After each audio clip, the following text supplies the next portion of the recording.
trees within thy halls, dear college, we give praise to thee, to pledge ourselves whatever befalls, to pledge unfailing loyalty. Go with your eyes. Our hearts are with thee, dear William and Mary, however far we stray. Sounds great. Our noble college, hear us thou. Pace yourself. Thy children sing to thee today. How easy can it be?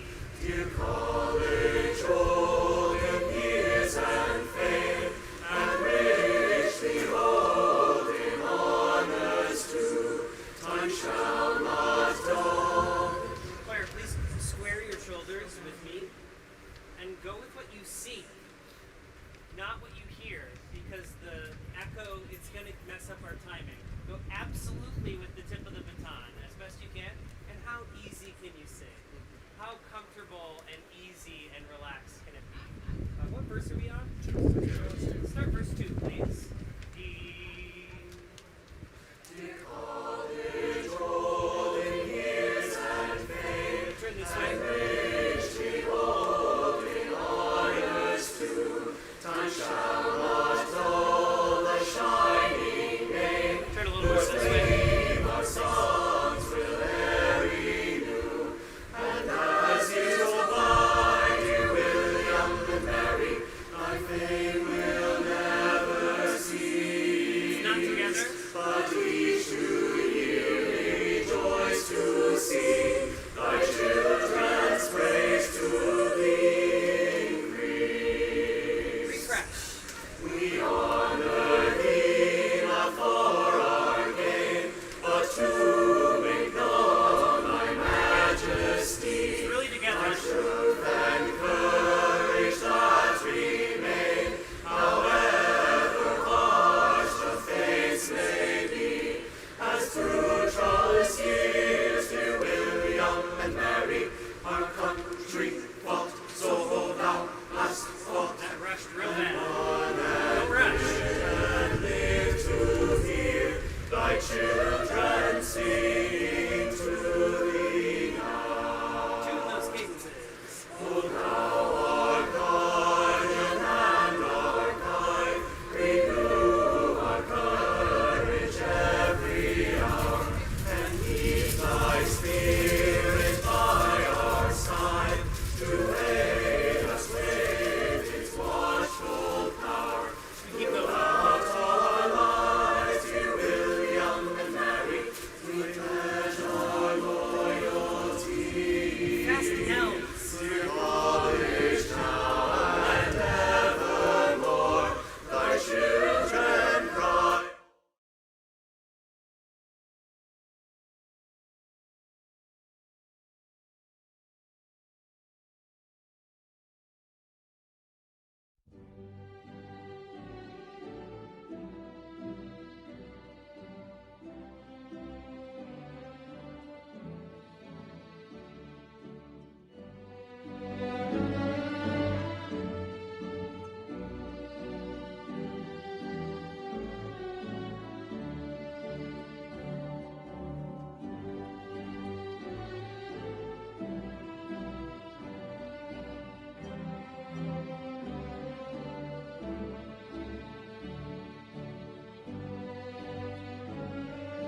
President for Student Affairs and Chair of the Commencement Committee, it is my privilege to announce the arrival of the candidates for baccalaureate degrees from the graduating class of 2022.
Ladies and gentlemen, the faculty of William and Mary.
Please join me in welcoming the official party led by our Chancellor, the Honorable Robert M. Gates.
Please rise as you are able for the national anthem of the United States of America.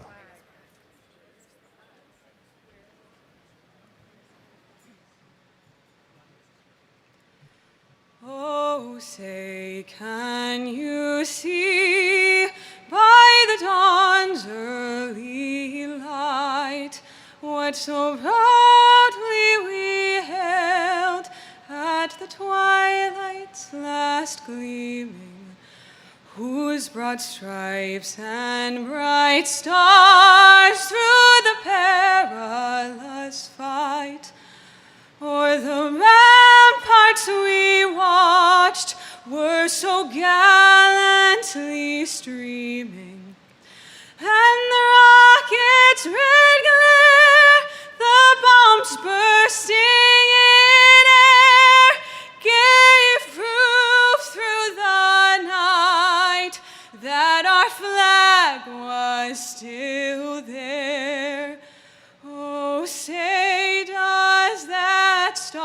star-spangled banner yet wave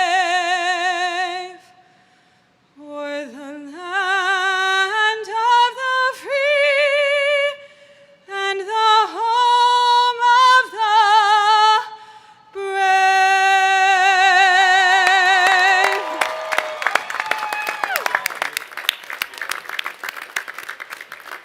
Thank you for that beautiful performance, Ms. Comey. Good evening, everybody. Please be seated. Enjoy this balmy Williamsburg evening. Welcome to our undergraduate commencement ceremony for the great class of 2022.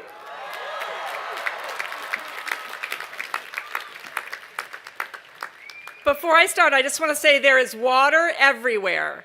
If you run out of water at your seat, no one will be offended if you get up and go get water at a water station. Keep drinking. Graduates, congratulations, you did it.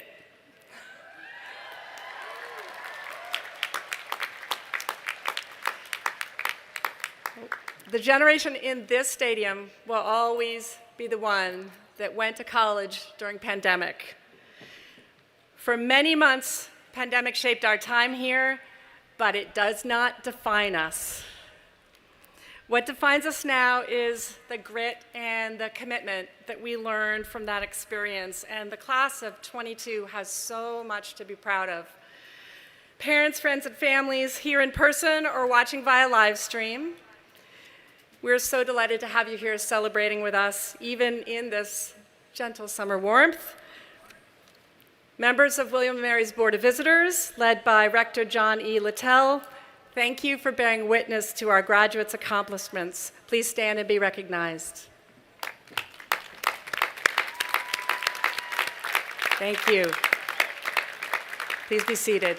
Faculty and staff, you kept our students on track to their degrees over these past 2 difficult years.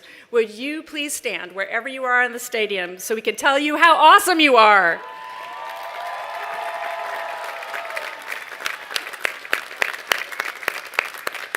Thank you. Each year, students recognize excellence in scholarship and teaching by electing one professor as the professor of the class. This year, the class of 22 professor is Onya Hogaboom. Professor Hogaboom, would you please stand? Thank you.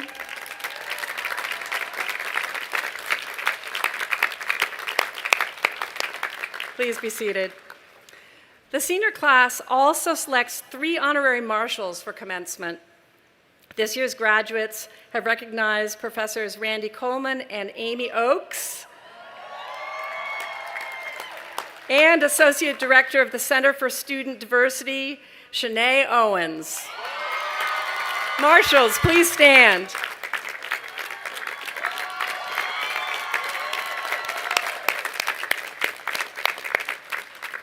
The status of honorary alum is awarded to individuals who did not attend William & Mary, but hold great affection for our university and support it in myriad ways. Because we're still in pandemic and because things are still a little different, we get to recognize 3 years of honorary alumni this year in 2022. Patty Dwyer is an honorary member of the class of 2020. Michael Halloran and Valerie Fortis are honorary members of the class of 2021. Jamie Armstrong and Tom Duffy, who joins us via live stream. Jody Forsyth and Peter Meredith are honorary members of the class of 2022. Honorary alumni, please stand here or on live stream as you are able. Thank you.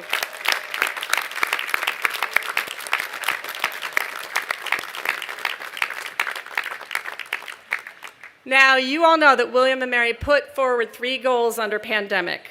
Do you remember them? Keep teaching, keep learning, keep making new knowledge, keep our community as safe as we possibly can, using everything we know so that we can keep our students on track to their degrees.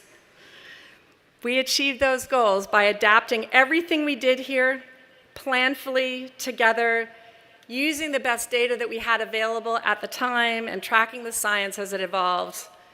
One group of colleagues in particular guided these adaptations steadily, expertly, and wisely. William & Mary's Public Health Advisory Team, FACT.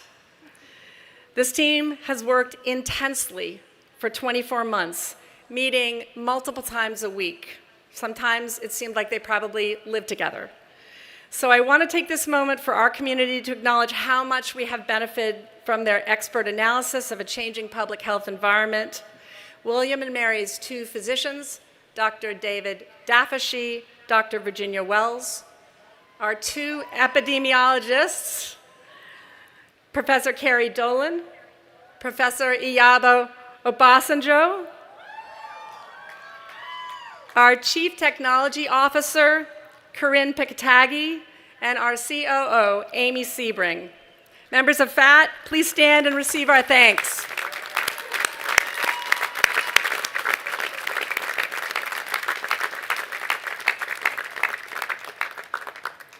William & Mary's partnership with the city of Williamsburg has grown so strong over the past 2 years. I often say that it is the strongest town-gown relationship that I have ever experienced in my career. You will remember that the city joined our Healthy Together commitment that fall when we came back to campus in 2020. The university supported our localities and Colonial Williamsburg in running the Greater Williamsburg Vaccine Clinic. So I am very pleased that we are joined today by Mayor Doug Pons, Vice Mayor Pat Dent, City Councilman Ted Maslin, City Manager Andrew Trivett, and Assistant City Manager Michelle DeWitt. Will you please stand and be recognized?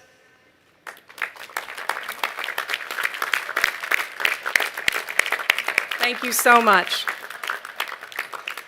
Now this year, we marked 100 years of Asian students at William & Mary.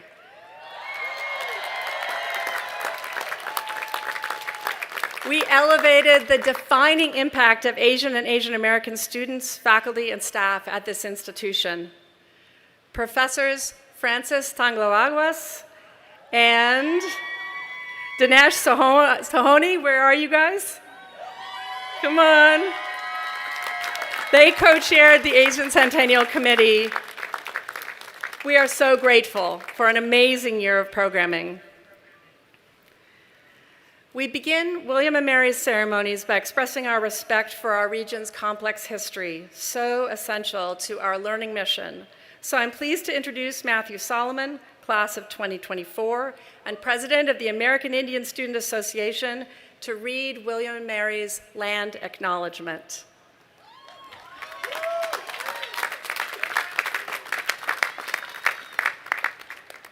William & Mary acknowledges the indigenous peoples who are the original inhabitants of the lands our campus is on today: the Cherenhaka Nottoway, Chickahominy, Eastern Chickahominy, Mattaponi, Monacan, Nansmond, Nottoway, Pamunkey, Patawomic, Upper Mattaponi, and Rappahannock tribes, and pay our respects to tribal members, past and present. Thank you.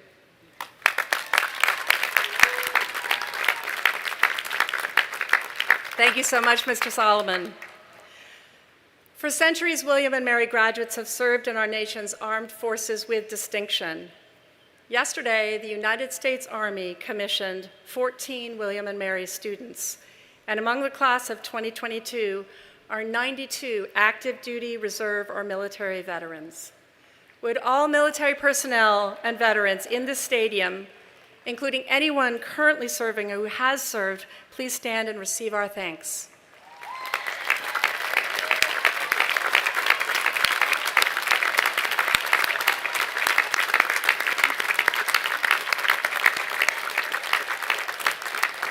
Thank you for your service to our nation.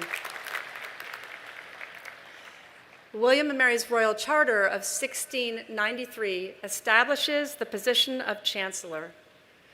Our current Chancellor is the Honorable Robert M. Gates, class of 1965. Chancellor Gates served as Secretary of Defense, Director of the CIA, and President of Texas A&M University. He served under 8 U.S. presidents and is the only Secretary of Defense to have served under presidents of different political parties. He models the highest ideals of public service that sustain democracy in the 21st century. Please join me in welcoming Chancellor Gates.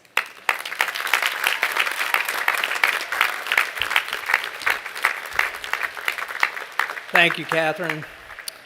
It may be difficult for you to tell in this regalia, but I'm actually celebrating Casual Friday. To the class of 2022, congratulations. The last exam has been taken, the final paper submitted, the registrar has double-checked, and yes, you have made it through one of the most rigorous educations in the world and in the middle of a pandemic. To the parents and families of the class of 2022, congratulations. You have much of which to be proud, and you have much to celebrate. However, for you parents joyfully contemplating newly available disposable income, forget it. The National Bank of Mom and Dad never closes. To Melody Hobson and Congresswoman Murphy, congratulations on your well-deserved honors. To Rector Littell, a parent of a class of 2022 graduate, and to the board, thank you for your leadership and particularly for your partnership with William & Mary's 28th president, Dr. Catherine Rowe. President Rowe, you have steered our university through the storms of pandemic these last 2 years. I have no doubt that this chapter of William & Mary's storied history will be remembered with pride for the resilience, determination, and yes, courage this campus community has shown over the past 24 months. For 329 years, William & Mary has prepared its graduates to engage in the open exchange of ideas and to seek wisdom in bridging differences. That engagement is the core element of a William & Mary education. Today, these qualities are all too rare. We are in a period of our country's history marked by too much shouting and too little listening, too much ego and self-certainty, and too little humility and open-mindedness. To overcome the challenges our nation and world face requires a willingness to listen and to learn. As graduates of this university, you have a responsibility to defend our democracy, to keep perfecting and reshaping it. Noting the extraordinary manner in which the class of 2022 has coped with incredible obstacles already, I have no doubt you are up to this challenge. The legacy of service, of marking a difference for our country and for our fellow citizens, is the oldest and greatest tradition of this ancient institution, this alma mater of a nation. That shared legacy is what makes this home so special for all of us, so worth cherishing for a lifetime. As you graduate today, know that you too are both challenged and destined to make a difference. Congratulations and Godspeed.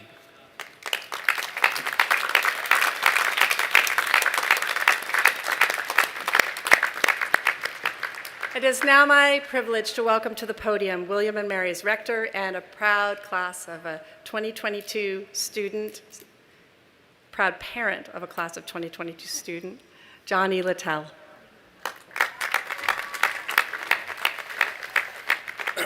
Thank you, President Rowe and Chancellor Gates. And on behalf of William & Mary's Board of Visitors, and as noted as a proud parent, congratulations, Clay. Let me congratulate the whole class of 2022. Your resilience, coupled with the commitment and hard work of our faculty and staff, got you to this point. Be proud and ever grateful to those who supported you for this remarkable achievement. At this point in the ceremony, we confer honorary degrees, a tradition dating back to 1756, when Benjamin Franklin became the first recipient of an honorary degree from William & Mary. This year, we confer honorary degrees to Congresswoman Stephanie Murphy and business leader Melody Hobson. We have prepared introductory videos to honor Ms. Murphy and Ms. Hobson. After each video, Chancellor Gates and I will come forward to confer the honorary degree. Following each degree conferral, we will hear from Ms. Murphy and Ms. Hobson.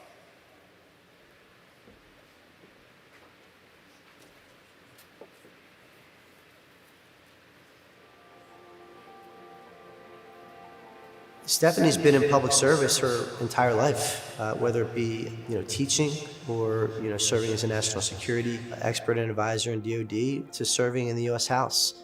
Her whole story has been marked by public service.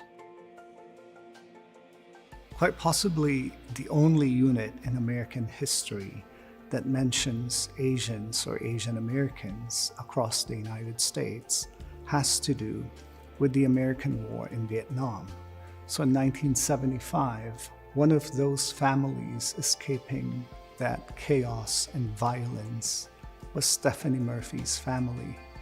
Stephanie has told the story of her family afloat, stranded, out of gas, and that it was the kindness and generosity of a U.S. naval fleet that gave them the much-needed gas, that contextualized for Stephanie Dang Murphy the potential of the United States to be a great nation when it takes responsibility, when it chooses to be kind and generous to those who need it the most.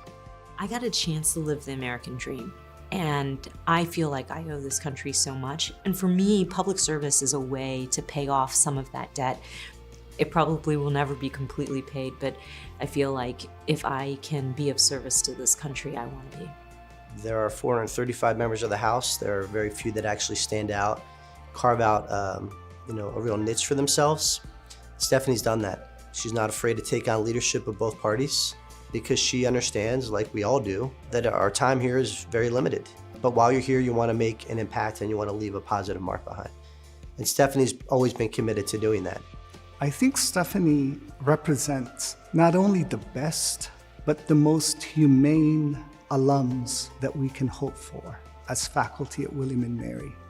Here at William & Mary, we know that all students come with intelligence, come with a desire to succeed, come with a dedication to their ambition. But we also hope that they will have a habit of heart and mind that is dedicated to others. I'm so humbled and honored to be receiving this recognition, especially from the place that provided me with the foundation and the skill set to have had the career that I have had.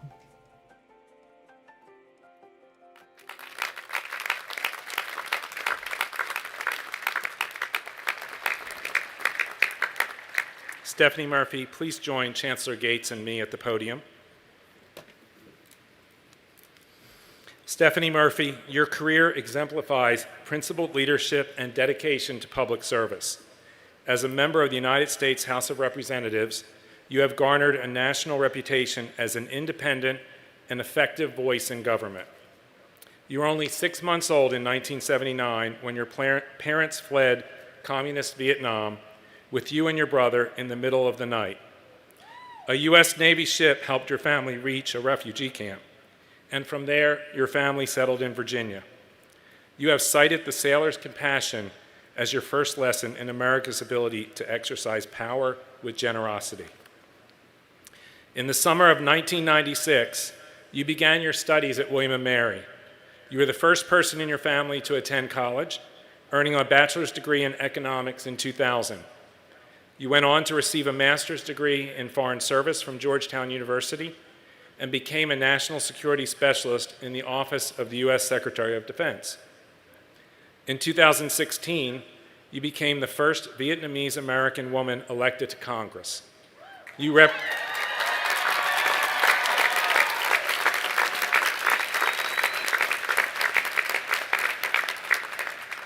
represent Florida's 7th District, serving on the House Ways and Means Committee and the House Armed Services Committee. In 2017, you joined the newly created Problem Solvers Caucus, which is committed to working on critical issues in a bipartisan manner. Stephanie Murphy, your tireless service proves the power of generosity, talent, and hard work. Your alma mater is proud to make you an alumna twice over. By virtue of the power vested in me by the Board of Visitors and the ancient royal charter of the College of William & Mary in Virginia, I hereby confer upon you the degree of Doctor of Public Service, honoris causa.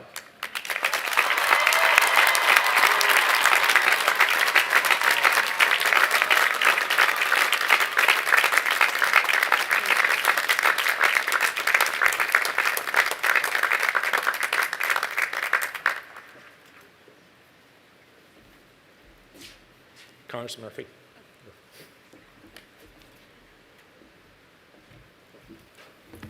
Sorry, I was a little overwhelmed, and at the risk of having a photo of myself ugly crying, I have to ask a favor of you all. I'm going to do it on this side first and then this side, but can you help me take a selfie here? Smile big. Now it's actually Instagram official, but Chancellor Gates, President Rowe, Rector Little, members of the Board of Visitors, Ms. Hobson, faculty and staff, family and friends, and most importantly, students in the class of 2022. From the bottom of my heart, thank you. This recognition is very special for me, and to receive it from Secretary Gates, whom I worked for at the Department of Defense and deeply respect, makes it even more special.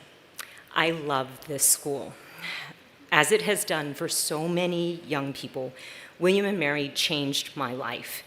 Were it not for this college, I would not be where I am today. And I remember when I was accepted to William & Mary, my parents were so proud. As you saw in that video, I'm a refugee from Vietnam. When I was just a baby, my parents, my brother and I were rescued at sea by the US Navy after our boat ran out of fuel during our attempted escape from our homeland. And we were given sanctuary and then provided opportunity in America. And once we settled in Virginia, my parents worked multiple jobs to make ends meet. And they encouraged me to focus on my education. The idea that their daughter would attend a prestigious college made all of their sacrifices worthwhile. And they were so grateful. They were so grateful that because of William & Mary's commitment to a diverse student body, I was offered a scholarship package that enabled me to become the first woman in my family to go to college. And I'm gonna...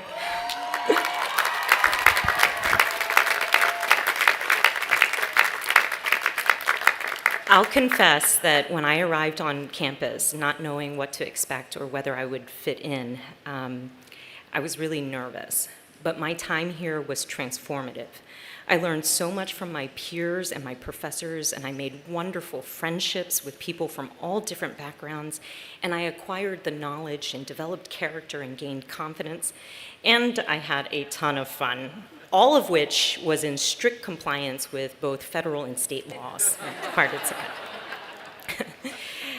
And I have a confession to make. You know, one thing I did not do was set foot in this stadium. I tailgated outside of it more times than I can or care to remember, but I never went in and watched an actual game, so this is literally my first time in here. I want to take this opportunity to apologize to the Zabel family and the William & Mary football team. Anyways, as I've come to understand in retrospect, it was really here in Williamsburg, a place so vital to the American experiment, that this abstract idea called the American dream began to feel real to me. And the American dream is rooted in a promise. It's a promise William & Mary helped fulfill in my life. The promise is this: regardless of how modest your upbringing, regardless of where your parents were born, regardless of your color or creed, regardless of your gender, regardless of whom you love, regardless of all these factors, you can overcome the odds and achieve your personal and professional dreams. And to some degree, your success depends on your own efforts, but it helps so much to have people in your corner and a place that's got your back. And that's exactly what I had at William & Mary. So to the class of 2022, congratulations. I have so much admiration for you. And in a sense, we've come full circle together. Do you remember me, the Asian woman with the Irish name? Because we've met before.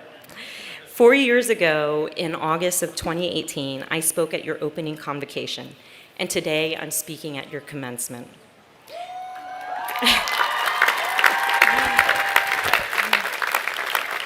Back then, the college was celebrating the 100th anniversary of the admission of women to William & Mary. And now we're celebrating the 100th anniversary of the admission of the first Asian student to the college. And in both cases, we honored trailblazers who overcame incredible obstacles. 4 years ago, you were freshmen in college, and I was a freshman member of Congress. We were bright-eyed, bushy-tailed, and probably a little annoying.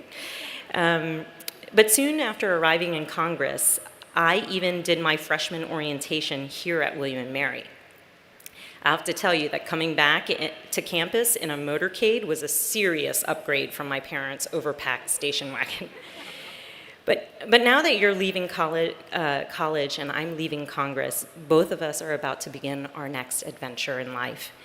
As you may recall, your convocation was held on a scorching hot summer day.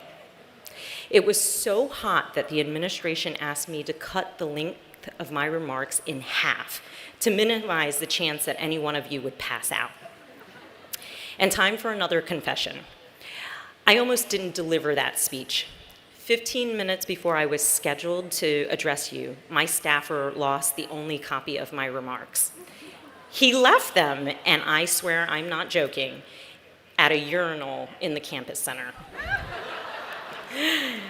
Needless to say, he's no longer a member of my staff. I fired him. Just kidding, just kidding. Actually, he's been promoted to my chief of staff. And as Secretary Gates has probably witnessed, some people in Washington, D.C. fail upwards.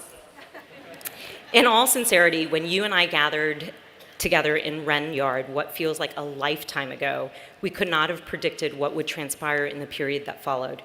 Your time at William & Mary has coincided with one of the most difficult moments in memory. A global pandemic has caused terrible physical and emotional suffering. 1 million Americans have lost their lives. Some of you may have seen your loved ones suffer. The pandemic upended your college experience. It spoiled sports seasons and semesters abroad. It disrupted your personal lives. You endured remote learning and social isolation. And you sacrificed to keep others safe and healthy. And through it all, you showed strength and resilience. Meanwhile, since we last met as fellow freshmen, our domestic divisions have only deepened. Our politics are polarized to an alarming degree. Our democratic institutions are under severe strain. The Capitol, my workplace, was attacked. And at times, it feels like our union, which generations of William & Mary graduates fought to create and then to perfect, is coming undone. And you've been through a lot to get to graduation, and you're graduating into an uncertain world. There are challenges everywhere you look. On the global stage, climate change threatens the only planet we have. A Russian dictator has invaded democratic Ukraine, causing death and displacement, but also leading to inspiring acts of physical and moral courage by the Ukrainian people. And here at home, there's economic anxiety and gun violence, too often carried out by individuals with hate in their heart. And at troubled times like these, I'm reminded of the adage that there's nothing wrong with America that cannot be cured by what is right with America. Make no mistake, you are what is right with America.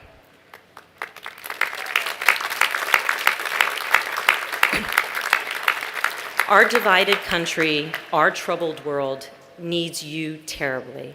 They need your intelligence, they need your integrity. This amazing place and the amazing people here have prepared you well. So graduates, you've made this place proud. You've made the people you love proud. I know you'll continue to live your life in a way that makes them proud. Thank you again for this extraordinary honor. It means more to me than I can ever express. Good luck and Godspeed.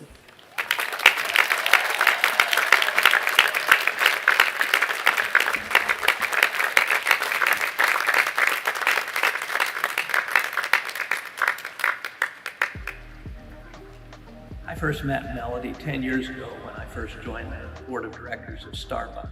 I recognized immediately she was a brilliant, astute, and tough-minded businesswoman. Melody was one of the most respected voices in America for financial literacy and as an investment advisor. My interest in finance really began when I first started working at Ariel. I didn't know anything about the stock market. I didn't know anything about money.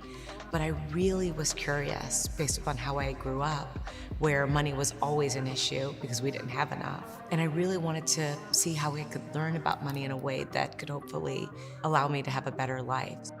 Financial literacy is really understanding money, and it's something we as people, not just Americans, but in the world, we need to understand. To the extent we understand money, we make better decisions and we will be more secure. She's also deeply engaged in public service, sponsoring, supporting, developing programs.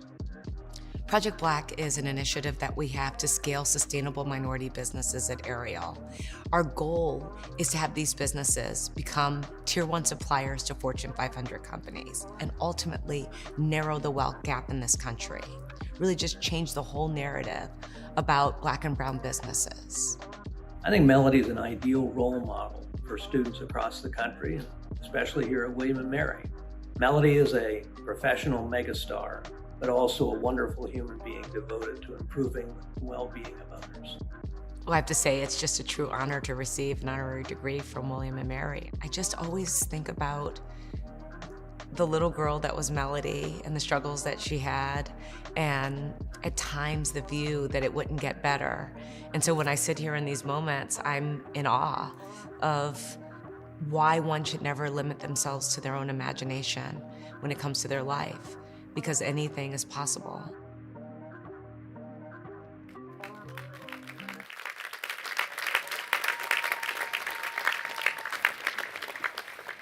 Melody Hobson, please join the Chancellor and me at the podium. Melody Hobson, you are a nationally recognized leader in business, finance, and civic life. You use your prominence to share powerful lessons in financial literacy and investor education. You inspire, influence, and amaze, using your voice to ensure that others may flourish.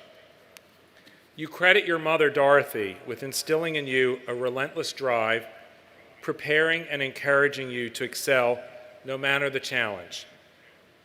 After graduating from Princeton University in 1991, you rose from intern to co-CEO and president at Ariel Investments, a highly respected Chicago firm. You developed a reputation as a courageous and candid leader. You serve as the chair of the board of Starbucks Corporation and as a director of JP Morgan Chase.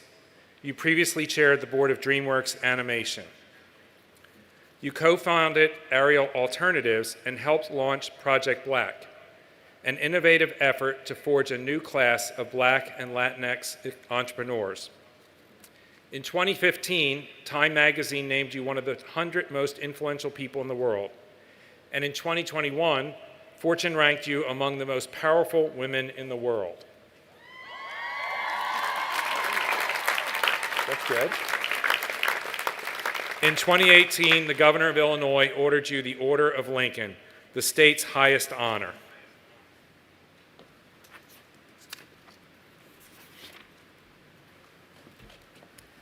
Melody Hobson, you shatter stereotypes of every kind through your commitment to magnificent change. William & Mary is proud to honor you. By virtue of the power vested in me by the Board of Visitors and the ancient royal charter of the College of William & Mary in Virginia, I hereby confer upon you the degree of Doctor of Humane Letters, honoris causa.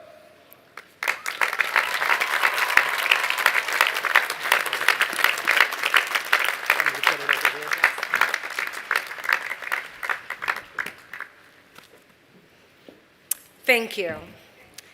It is so wonderful to be on this gorgeous campus and to express something that the pandemic has made me wait 2 years to say. Congratulations to the graduating class of William & Mary.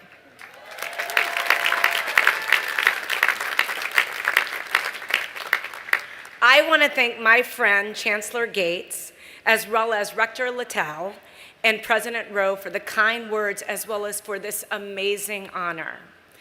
I'm also in excellent company with Congresswoman Murphy, and I am so proud to be a member of the class of 22.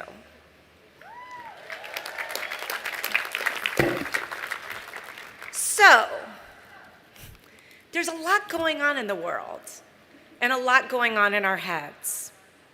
I thought hard about what kind of advice that I could give to fit this uniquely challenging moment. Oftentimes, commencement speeches talk about cultivating resilience, but your class already had a crash course in that. So instead, I want to focus on how you can snatch victory from the jaws of disappointment.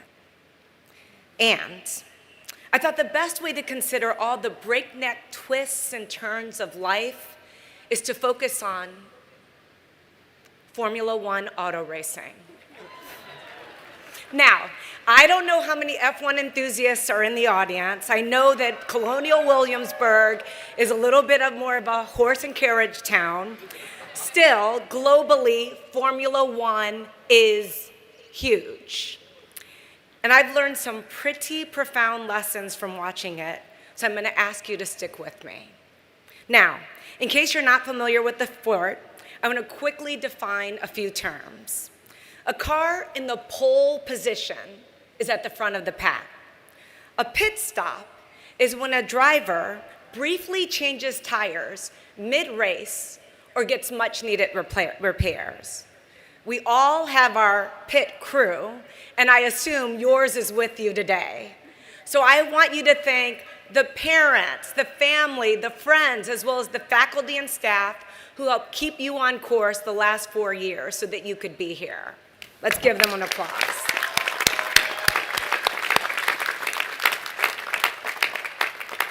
I also want to acknowledge the graduates who are the first in their families to receive a college diploma, which I know from personal experience comes with a lot of added pressure. You are extraordinary.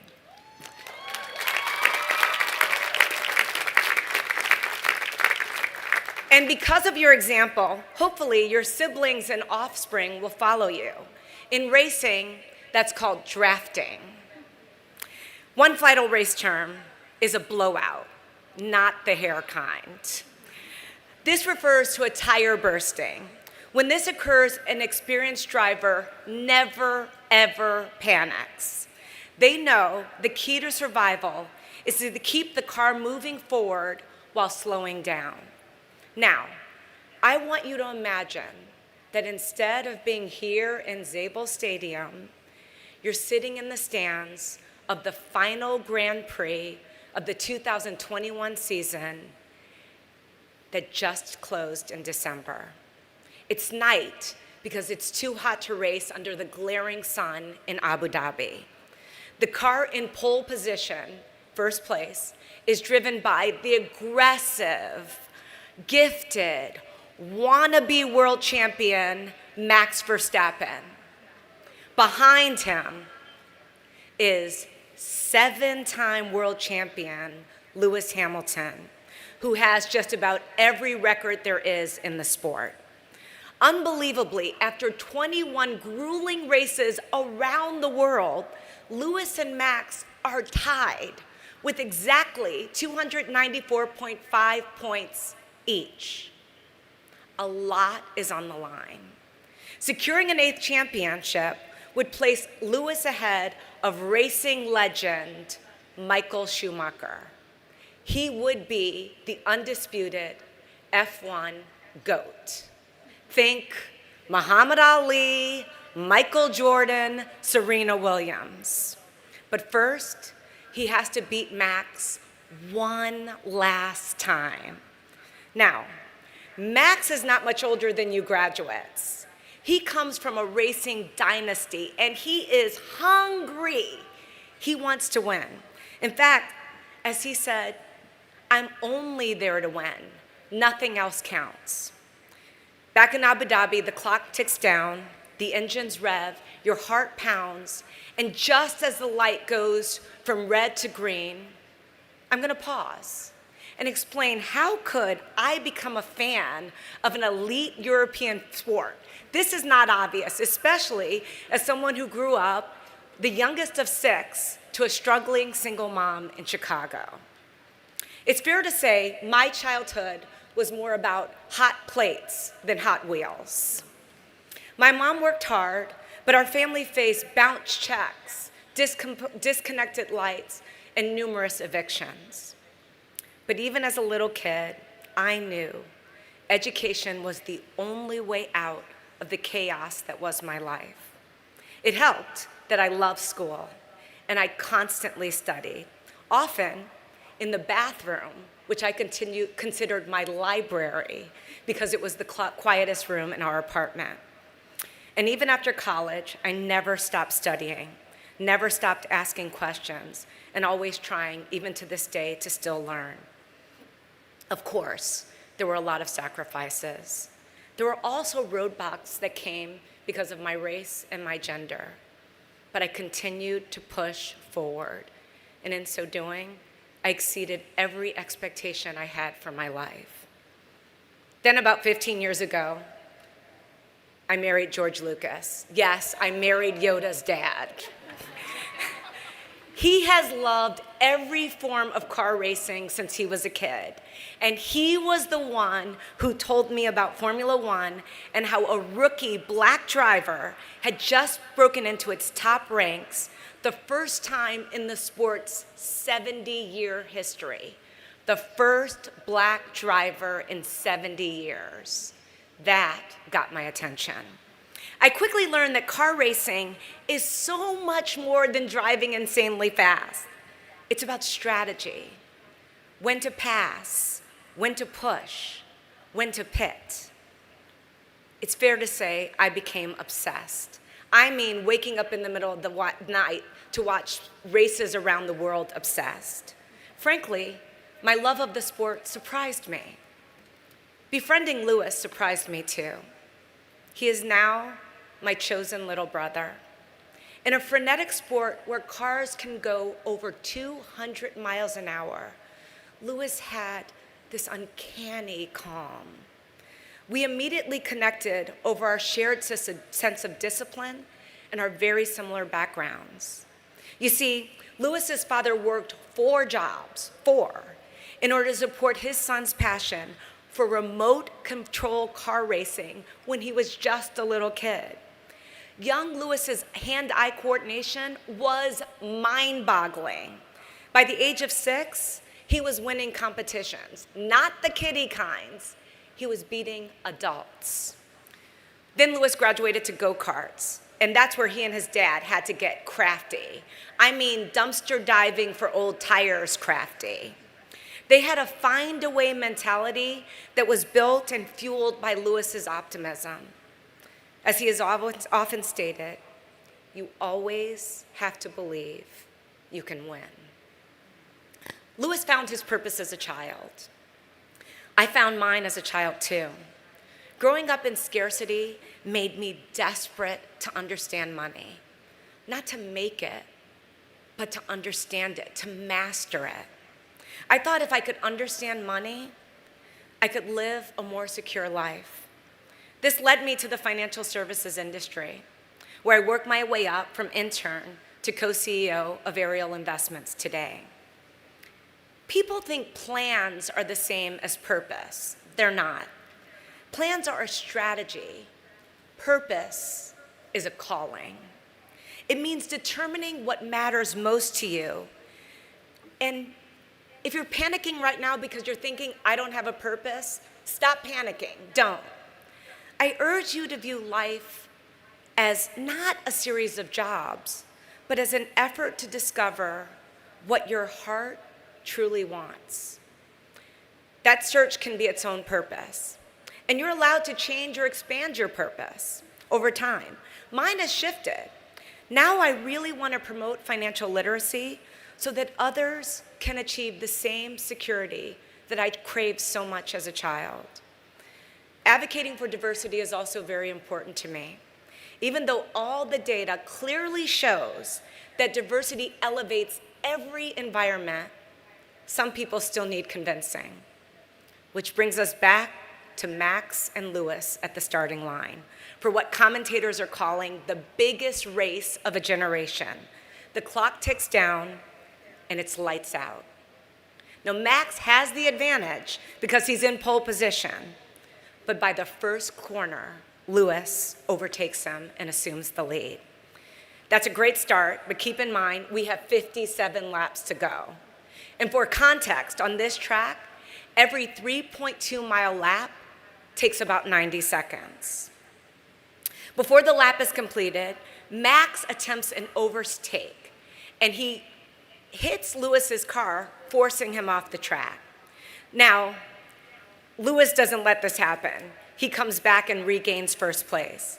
Max's team registers a complaint that Lewis should be penalized for off-track racing, but the complaint is dismissed. A few laps later, Max cuts a corner, allowing him to take the lead. Now, in real life, cutting corners basically always has consequences. But in racing, it's actually illegal. You can't do it. Lewis's team, now they lodge a complaint, and the race director orders Max to cede the top position back to Lewis. Now we're on lap 17. Lewis pits for fresh tires.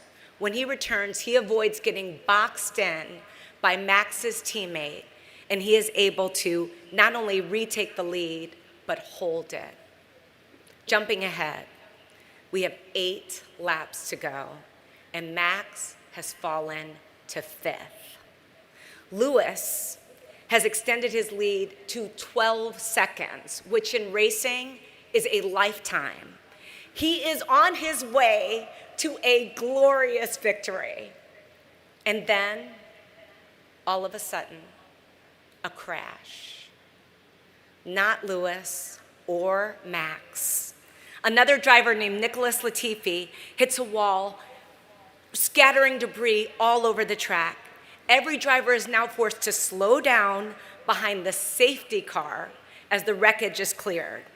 It just so happens Max slows down right at the entrance to the pit lane and seizes the opportunity to switch to the fastest, softest tires. Lewis is still running on hard tires, which are meant for endurance. Then, things just get weird. The rules say all the drivers must retain their order behind the safety car, but for some reason, the race director allows just a few cars to unlap. And after doing that, that allows Max to move from 5th to 2nd position. Lewis's team objects, but the questionable call stands. Okay, with the debris now removed, the safety car comes in. The race resumes, and the entire season now comes down to the very last lap of the very last race. Lewis is in the lead, but Max is on faster, fresher tires. With less than 1 minute, Max takes the lead. People in the stands are going crazy. Lewis goes flat out, but his tires cannot keep up. When the checkered flag waves, Max is the new world champion. Every Lewis Hamilton fan is in shock. It wasn't that he'd been beaten, it was that the system didn't work. A change in the rules made by one guy on the fly disadvantaged one driver and benefited another. This was injustice on full display for the whole world to see. Now, yes, as a woman, we women, we people of color, we know these kind of injustices have been going on forever. Yes, unconscious bias and systematic racism are real. Now, some of you are sitting in the stands and you're thinking, the ref just made a bad call. But imagine it this way, it's a basketball game, and the referee suddenly moves the free throw line closer for just one player. That is the equivalent of what happened. I remember watching Lewis climb out of his car. He seemed stunned, just trying to process all the pandemonium around him. Then his father whispered in his ear. Lewis nodded. He walked over to Max, extended his hand, and congratulated him on his victory. It was an astonishing display of sportsmanship and a master class in controlling your emotions. George leaned over and said to me, "Heroes are bigger than champions. Lewis just earned hero status."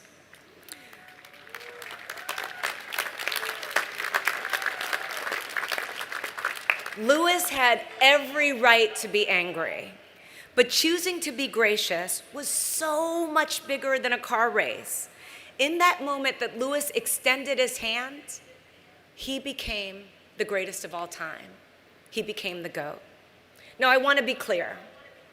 The message of this story is not to shrug off injustice and just move on.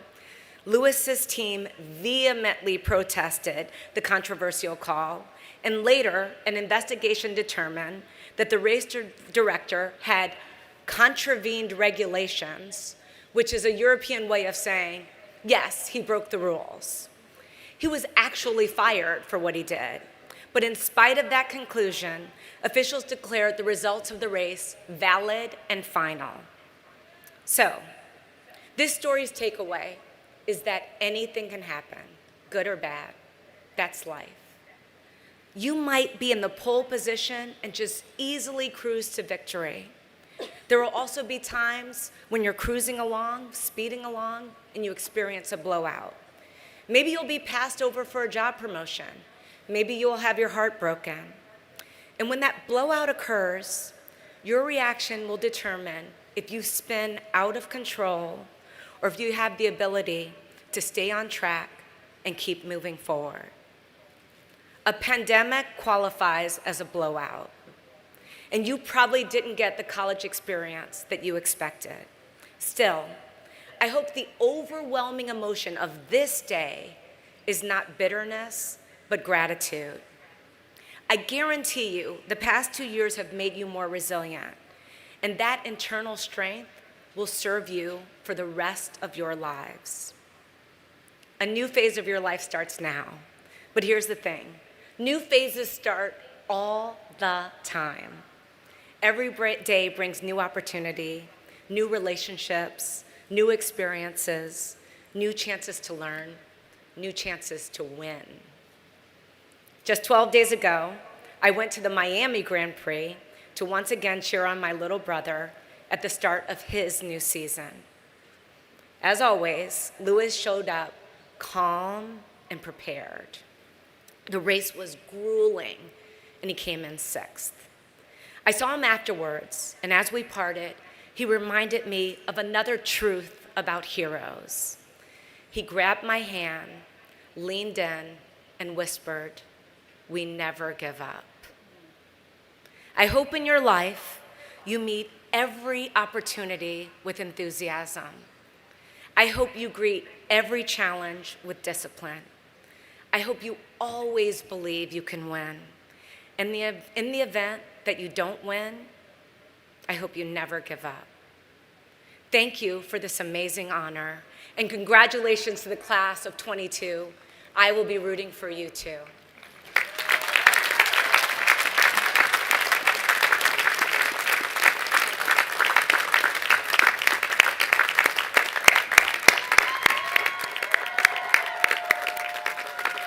Thank you, Ms. Hobson, for those powerful words. Thank you, Congresswoman Murphy.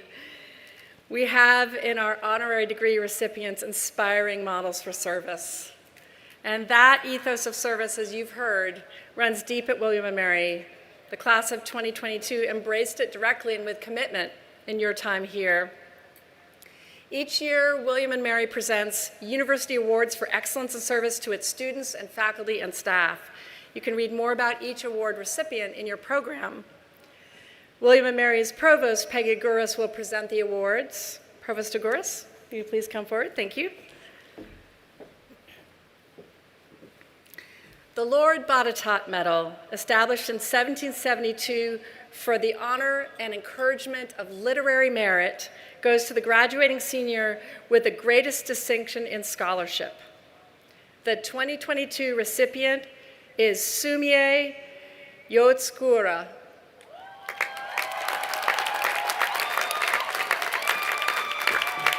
Ms. Yotskura, would you please come forward? Thank you.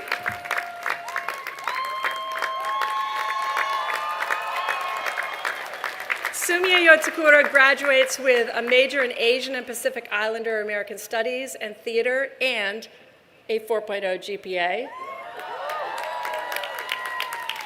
She has worked on shows with the theater department, consulted at the Writing Resources Center, participated in the Asian American Student Initiative, and conducted research for William & Mary's Asian Centennial. Ms. Yotsukura uncovered an article written by P.K. Chen, class of 1923, the first student of Asian ancestry to attend the university. From that discovery, she built an exhibit that was displayed this past year in Swem Library, and it was awesome. Congratulations, Sumie. Well done.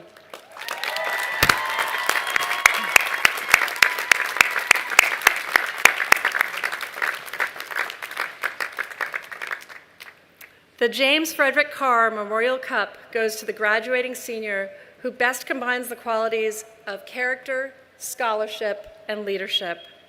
The 2022 Carr Cup is awarded to Caroline Morin. Ms. Morin, would you please come forward? Caroline Morin graduates with a double major in International Relations and History. She has authored numerous papers that have been featured on the front page of the National Geospatial Intelligence Agency's Terraline website. She served as Senior Program Manager for the Geospatial Evaluation and Observation Lab, where she oversaw 17 other undergraduate researchers. Ms. Morin has conducted blockchain research, taught a blockchain regulation course, and published in peer-reviewed journals. She was co-chair of this year's Yule Log ceremony and was recognized as a diversity champion. Congratulations, Caroline.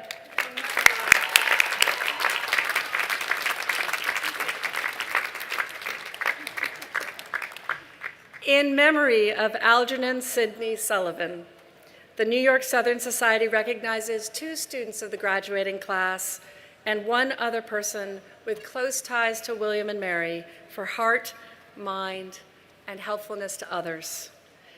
The 2022 recipients are Calvin Kim and Taylor Young Wells.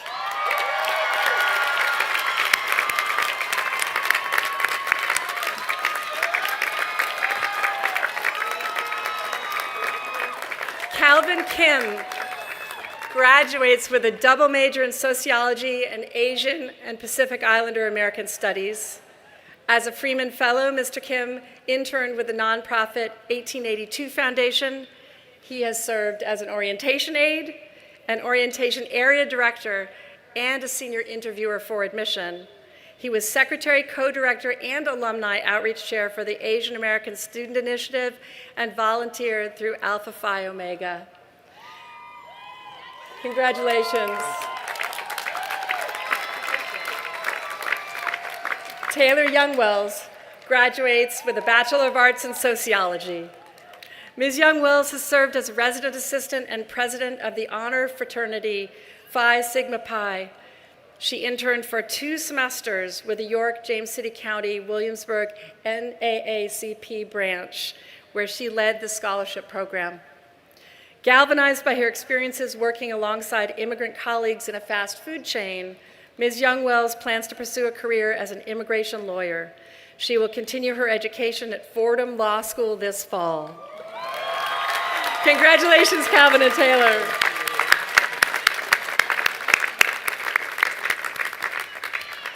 A third Sullivan Award is given to a person with a close relationship to the university. This year's award is given to Liz Cascone, Director of the Haven.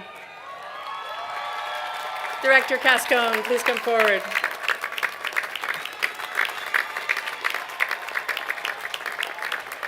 Liz Cascone advocates for students, faculty, staff, and alumni who have experienced issues of sexual assault and relationship violence.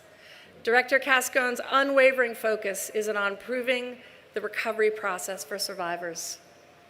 Director Cascone effectively and compassionately adapts William & Mary policies and practices in response to national and state legislation and student needs. As a confidential campus resource, Director Cascone's work is deeply personal. It is essential, quiet, unseen work that is life-changing for members of our community. Congratulations, Liz.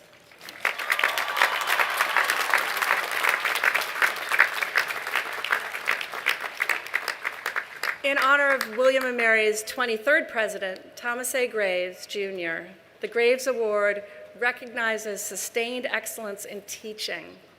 Our 2022 recipients are Tsan Su and Eric Cadis. We will present Professor Cadis' award at our ceremony tomorrow morning. We have to share them out just a little bit. Professor Su, will you please come forward?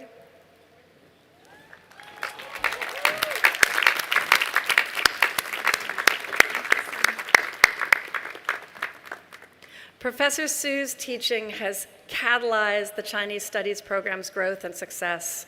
She has helped students launch careers around the world in academia, government service, and the international business sector. Professor Su has led William & Mary's study abroad program to Beijing 4 times and will do so again when travel restrictions permit. In addition to her academic appointment, she also serves as a president of the Chinese Language Teachers Association of Virginia. Congratulations, Tsan Su.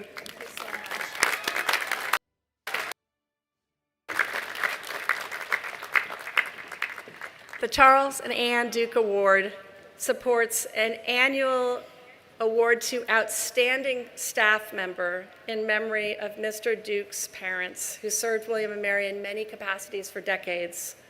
Recipients receive their awards at a separate ceremony, but William & Mary staff have shouldered an enormous lift over the past 2 years. So in recognition of their outstanding efforts, William & Mary awarded 2 Duke Awards in this second year of pandemic. The 2022 Duke Award is given to Kathy O'Brien and Ray Burks. Ms. O'Brien is with us this evening. Would you please stand and wave?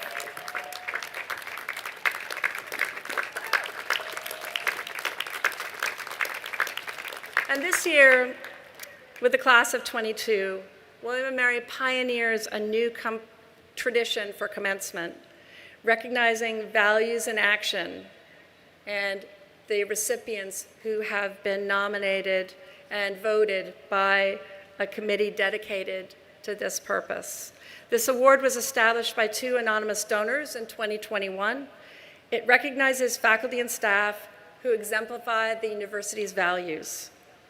The 2022 Values in Action Awards go to William & Mary Police Officer Isaiah Johnson and Christian Olver, a member of Dining Services.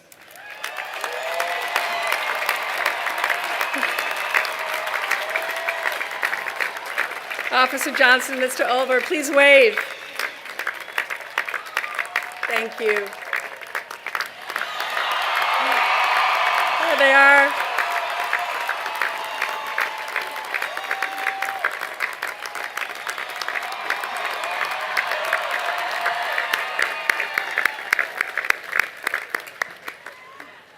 Now it is my pleasure to introduce our undergraduate commencement speaker, Eli Rothletter.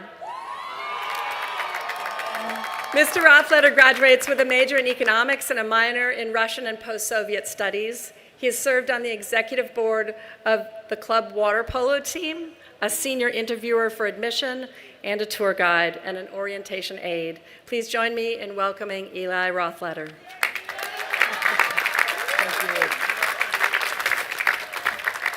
Hi, everybody. I'm going to preempt this speech with warning you, you will probably see water run down my face during this. I'm going to leave it ambiguous whether that's sweat or tears. Sounds good? All right. Community is one of those phrases that just sounds like a cheesy, meaningless buzzword. Don't worry, I'm not going to give you guys the dictionary definition. At William & Mary, community really means something. It's real. It isn't just who we are and how we interact with each other, though it is those things, of course. It's our shared experience. We've been through a lot these last 4 years. We all know the big stuff. Dear God, do we all know the big stuff? But why don't we take a moment to remember all of the little things, good and bad? Mile-long mail lines, the panic of 7 a.m. course registration, staying up far too late with your friends on the floor of your dorm hallway. Victories in diversity, respect, and equality, and the fact that we as students can successfully push for those things and make our school a better place. Standing in line at Wawa at 2 a.m. and seeing every single person you've ever met in your entire life. 300 pages of reading due tomorrow. An 8 p.m. email from your professor canceling class. Your old friends from your freshman hall, your new friends as a senior, and everyone you met in between. You might have noticed that nearly all of the good stuff involves other people, and nearly all of the bad stuff is just you alone. That's what I love the most about William & Mary. Everyone here is so friendly, so welcoming, and just so amazing. That's not true everywhere. The fact that I can confidently say that the student body is the equivalent of 3 degrees from Kevin Bacon is both awesome and hilarious. If I don't know somebody who goes here, I can guarantee that I know somebody who knows somebody who does. I don't know if that's a blessing or a curse, but I'm sure glad there are so many people we are able to meet. I'm a tour guide, and every time I'm out on my route and I see someone I know, I always stop and I make them tell my tour their favorite thing about the school. 90% of the time, they say the people, and they don't even have to think about it. You can't argue with the math. Everyone here cares so much about the other people here, they will literally tell it to a group of complete strangers. That's community. And now we have to leave. Leave all of the wonderful people and memories and traditions. We all wouldn't be who we are today without the people here, but now it's time to keep growing somewhere else. And that's really hard. But it's a necessary step we all have to take, and it doesn't mean we have to forget our William & Mary experience. So as you enjoy all of the graduation festivities this weekend, hot as they are, be proud of all that you have accomplished in your time here, in your academic life, your personal life, and everything else.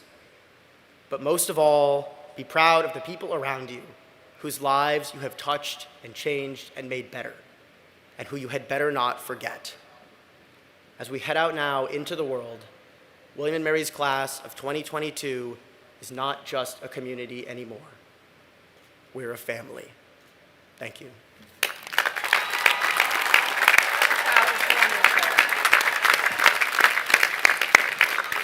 Thank you, Mr. Rothletter. That was wonderful.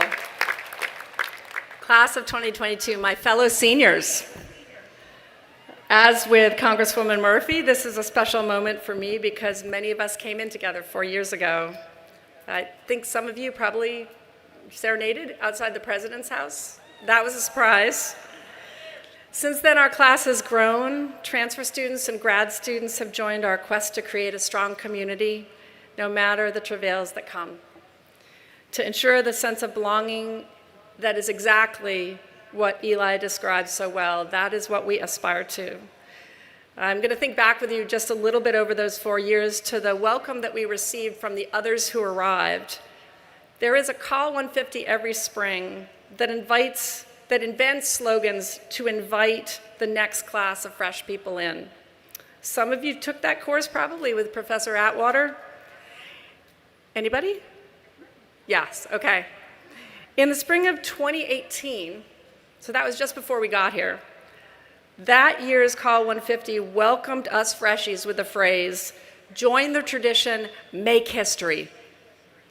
Check. Did that.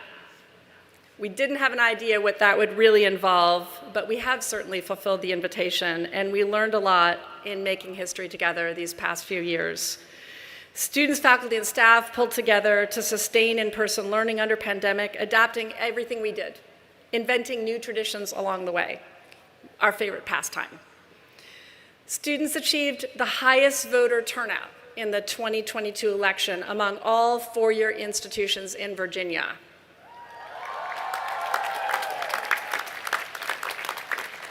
The class of 2022 relaunched on-campus recruiting for the first time in 2 years, and nearly 3/4 of senior surveys reported engaging in applied learning in spite of pandemic. William & Mary was awarded the #1 public university for internships in the nation for 2 years in a row. So we need to make it a hat trick next year. William & Mary students, faculty, and staff logged more than 13,500 service hours. That's impressive. Your class fought to sustain our values under incredibly difficult circumstances that no one chose. In one sense, enforced change is the hardest kind of change because we find ourselves in uncertain territory with no control. In another sense, as I've discovered over the past few years, individuals and communities can learn enormously from enforced change because the only control we have is how to change. Focusing on the how might we? That classic question of artists, of entrepreneurs, of inventors, of founders, of maximizers, of resourceful human beings everywhere. Resourcefulness, creativity, and service to others in the face of unprecedented challenges, those are the hallmarks of your time at William & Mary. During the winter 2021 COVID surge, students volunteered as first-time responders for the Williamsburg Fire Department. GeoLab students used satellite imagery to predict COVID cases around the world and were then invited to present their research to the Department of Homeland Security. Building synthetic biologists engineered here a possible COVID-19 therapy using mathematical models for this year's iGEM competition. Student researchers teamed up with leaders in Williamsburg descendant Black community to develop curricula for K-12 students. At data, faculty analysts, and more than 130 student researchers made worldwide headlines with new findings about China's overseas development program. And I could go on, but we do have some celebrating and degree awarding to do. So what I most want to say to you is that you should be deeply proud to be here now through that period of loss and strain and wildly disrupted college life. This generation and this class has redefined the word normal. And normal, I should say, is a word that I've been forbidding everybody at William & Mary and the leadership team to use for 24 months because I really did not want to jinx us. I'm that Red Sox fan who doesn't change my shirt when the team's winning. The rest of the family doesn't either, so it's okay. But about a month ago, I lost my fear, and that was not because we're back in the before times of 2019, but because my understanding of normal fundamentally changed. What normal means to me now is to be ready to adapt so that we sustain what we value most. I think you got there way ahead of me, class of 2022. Certainly this spring's Call 150 got there before I did. The slogan they came up with to recruit next year's incoming students is this: William & Mary, unprecedented, as usual. That is your 2022 cohort of freshies saying who we are now. The 2022 cohort of new students that you welcomed, hosted, and mentored this year. That's what you taught them about how to welcome next year's class. You lifted each other on the long climb out of pandemic, and we are still climbing. You helped each other recognize that the best sense of the word normal is always ready to adapt, ready to change in a way that advances what we care about most. Thank you for helping me see that clearly. I'm going to always be immensely proud to have been seniors with you, this amazing class. Unprecedented is what you do, as usual, because that's the way you are now and we are now at William & Mary. Thank you.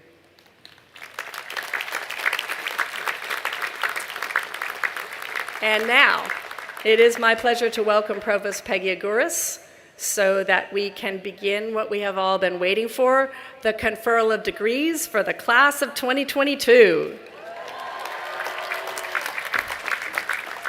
Thank you, President Rowe. Today, William & Mary graduates the 8th class from our joint degree program with St. Andrews University in Scotland. We're delighted to have senior lecturer Lisa Jones with us, as well as Professor Marcus Holmes, who directs the William & Mary side of the program. Drs. Jones and Marcus Holmes, would you please stand?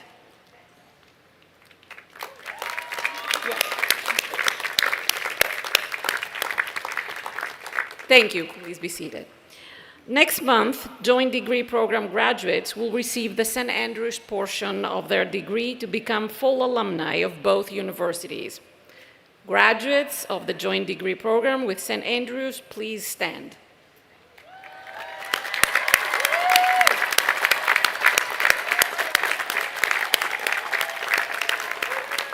Congratulations. Please be seated. Membership in honor societies at William & Mary demonstrates exceptional pursuit of academic excellence. Please stand if you have been inducted to Phi Beta Kappa, Mortar Board, Omicron Delta Kappa, Beta Gamma Sigma.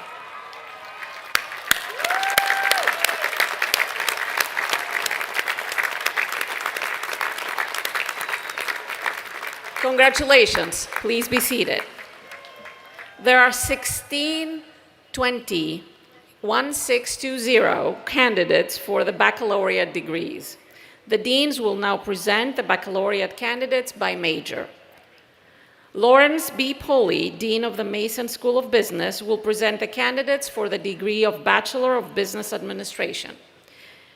Maria Donahue Valeka, Dean of the Faculty of Arts and Sciences, will present candidates for the degrees of Bachelor of Arts, Bachelor of Arts International Honors, and Bachelor of Science.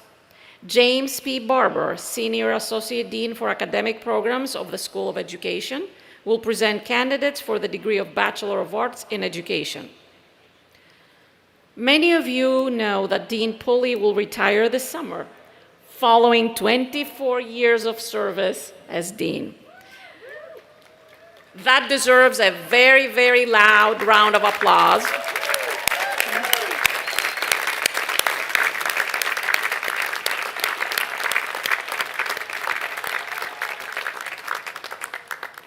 And we're not done.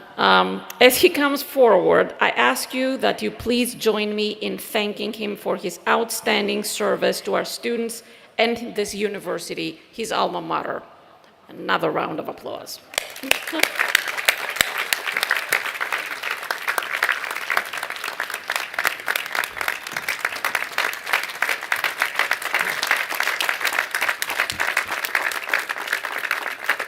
Thank you, Peggy. Thank you, Platform Committee, and thank you, all of you.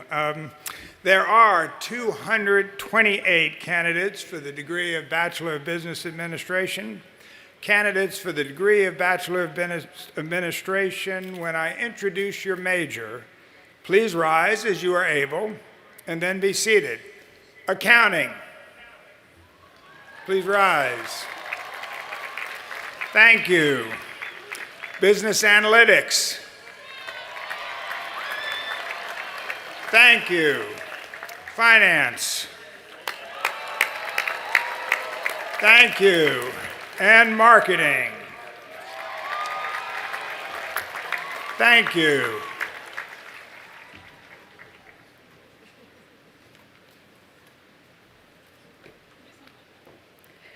There are 680 candidates for the degree of Bachelor of Arts and Bachelor of Arts International Honors, and 710 candidates for the degree of Bachelor of Science. Candidates for the degrees of Bachelor of Arts and Bachelors of Science, when I introduce your major, please rise as you are able, and then be seated. Africana Studies.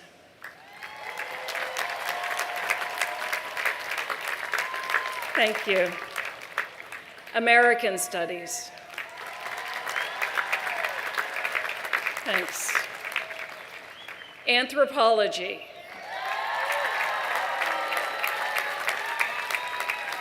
Thanks. Art and Art History.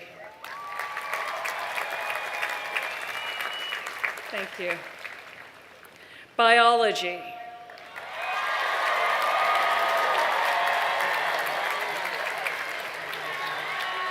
Thanks. Chemistry.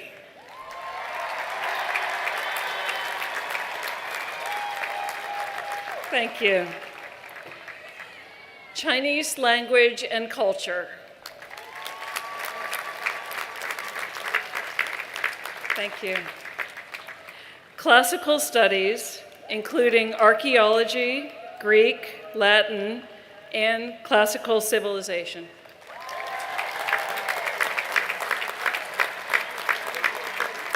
Thank you. Computational and applied mathematics and statistics. Thank you. Computer science.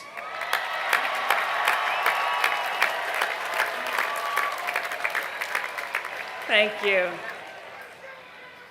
Data science.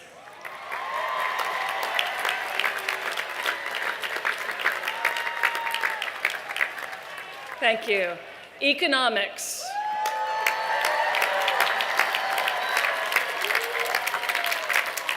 Thanks. English.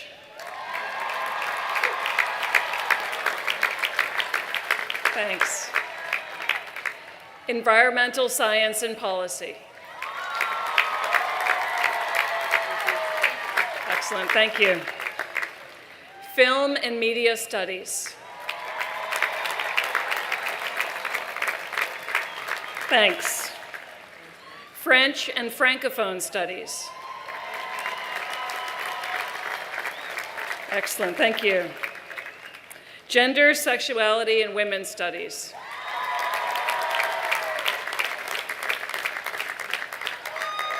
Thank you.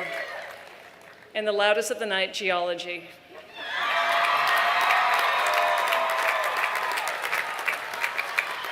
Thank you, every time, every time. German studies. Great, thank you. Global studies, including Asian and Middle Eastern studies, Asian and Pacific Islander American studies, European studies, Latin American studies, and Russian and post-Soviet studies. Thank you. Giving geology a run for their money tonight. Government.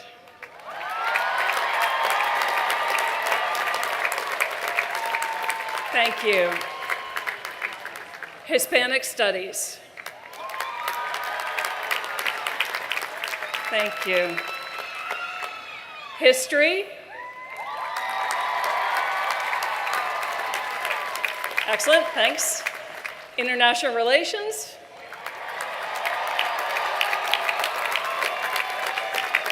Thank you. Japanese studies.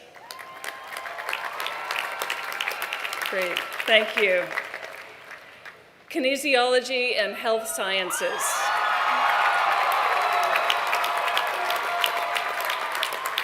Thank you. Linguistics. Excellent, thanks. Mathematics. Thank you. Medieval and Renaissance studies. Thanks. Music. Fantastic, thank you. Neuroscience. Excellent, thank you. Philosophy. Thank you. Physics.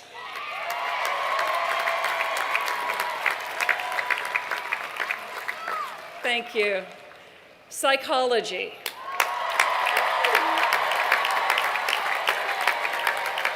Great, thank you. Public policy. Thank you. Religious studies.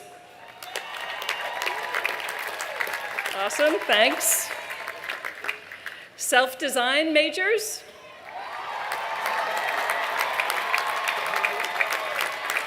Excellent, thanks.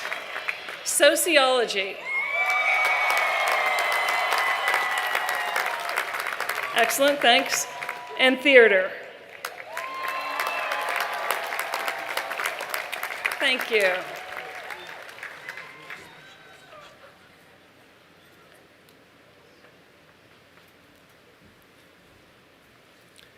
There are two fantastic candidates for the degree of Bachelor of Arts in Education with a major in elementary education.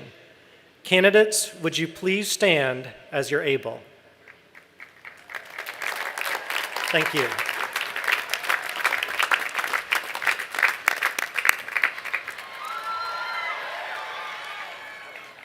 Would all the candidates for bachelor degrees please rise as you are able? Here we go.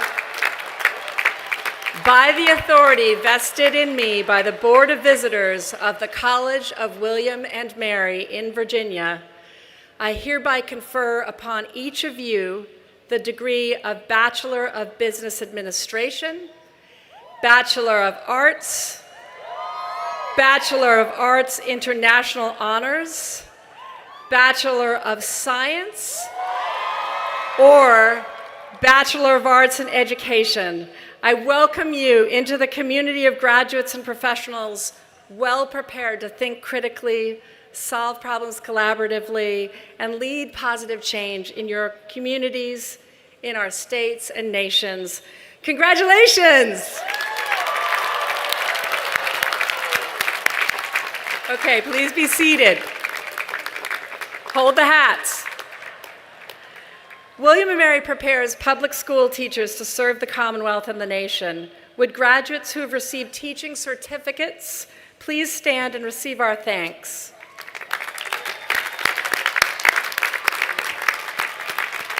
Thank you. Please be seated. William & Mary has a global reach. Would all international students and those who studied, worked, or served abroad during their time at the university please stand?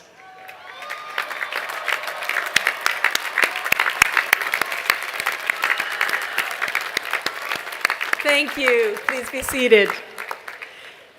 William & Mary's alumni engagement efforts have been expertly led by Marilyn Midyett. Ms. Midyett will retire this summer following 8 years of faithful and exceptional service to her alma mater. Please join me in welcoming and extending our warmest congratulations to Alumni Association Chief Executive Officer and proud alumna of the class of 1975, Marilyn Midyett.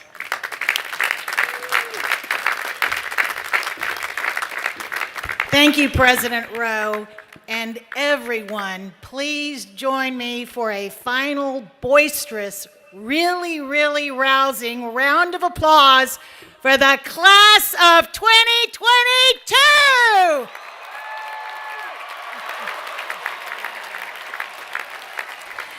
On behalf of the Alumni Association, I am just delighted to be the first to welcome you as the newest members into our ranks. As you step across the threshold from student to alum, there's not some great abyss waiting for you.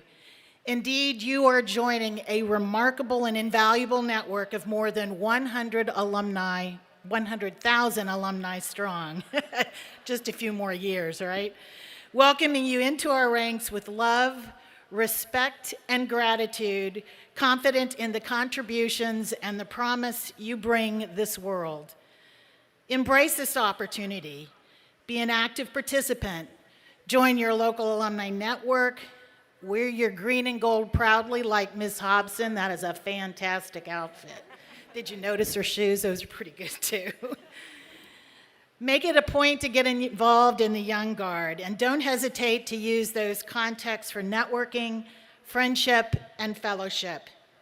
And most importantly, when you just can't stand it any longer and you find yourself hankering for cheese fries from Paul's and house-dressing enhanced figs from the cheese shop, please come visit us at the Alumni House, your beautiful new home that sits right immediately behind you. And now, graduates, please stand and join me as we recite the Alumni Pledge. which appears on the screen above. When you entered, there was an alumni pin on your seat that was affixed to a card. I want to give you a second to take it off the card.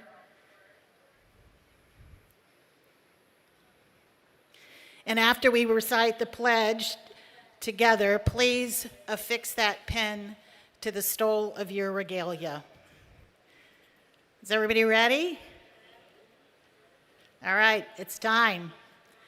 As a graduate of William & Mary and as a new member of the William & Mary Alumni Association, I pledge to uphold the university's values of belonging, curiosity, excellence, flourishing, integrity, respect, and service. With pride, I will support and cherish the ideals of William & Mary, encouraging others to do so as well, no matter how far from Williamsburg life takes me. Congratulations again to the fabulous class of 2022! Go Tribe!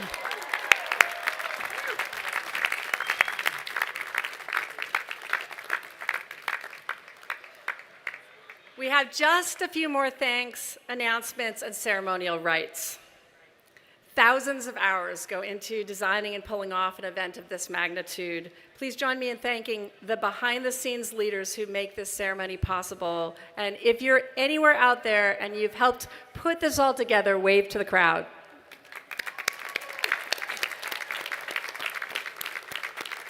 For those of us who are going to be with us tomorrow morning, due to the forecasted heat, the locations of several departmental ceremonies have changed. So please check the commencement website for the latest updates.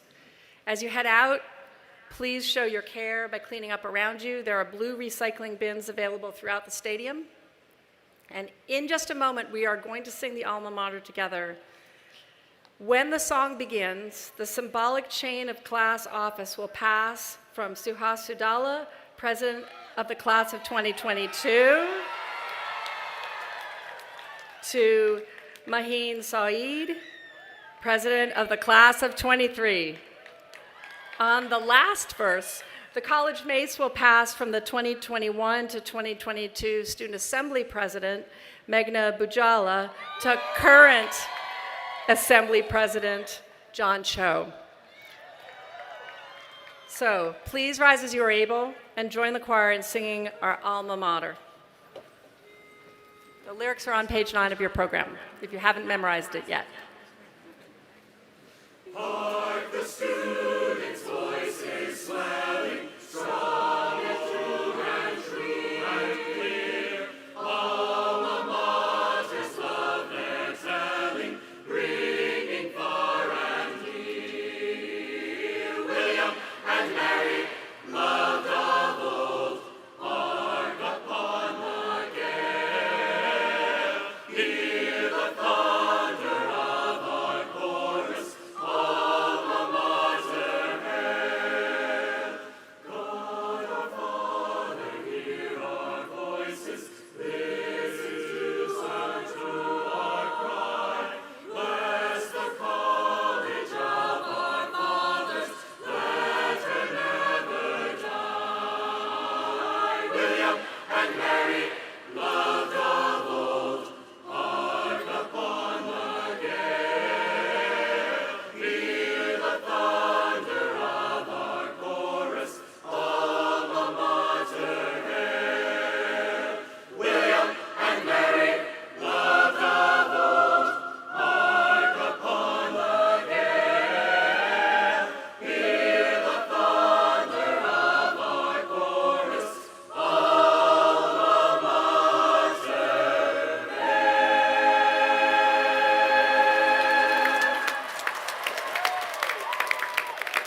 Now, in just a moment, the platform party and faculty will recess out of the stadium.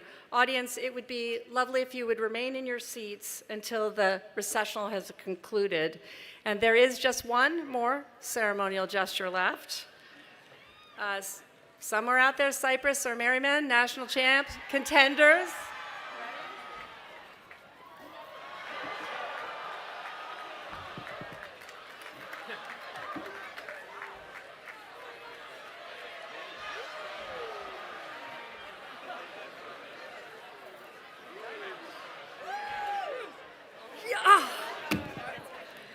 As president, I officially declare that the 2021-2022 session is concluded.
I have a program. Do you want a copy?